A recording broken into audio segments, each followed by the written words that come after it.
এই পৃথিবীতে বিড়ি আর সিগারেটই একমাত্র খানা যেটা টয়লেটে ঢুকে খাওয়া যায়। টয়লেটে বসে খাই। আহা, এটার মধ্যে একটা পয়জন আছে, এটাকে বলে স্লো পয়জন, নিকোটিন। এটা আপনার লাং ফুসফুসকে শেষ করে দিবে, স্লো পয়জন। সিগারেট খাওয়া অনেকটা আত্মহত্যা শামিল। বিষ খেলে সাথে সাথে মরে, সিগারেট খেলে ধুকে ধুকে মরে। আর সিগারেট থেকে হিরোইন, গাঁজা, ফেন্সিডিল, ইয়াবা, মেরিজুয়ানার পথে মানুষ পথ বাড়ায়, পা বাড়ায়, তাই না? এগুলো খাবেন না। ওয়ালা তুলকু আইদিকুম ইলা তাহলুকা, নিজে নিজেকে স্বেচ্ছায় ধ্বংসের দিকে ঠেলে দিও না।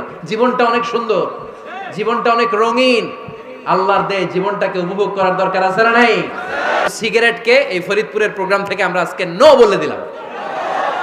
কি বলে দিব? আওয়াজ করে সবাইকে আমরা সবাই একসাথে বলবো, সিগারেটকে কি বললাম?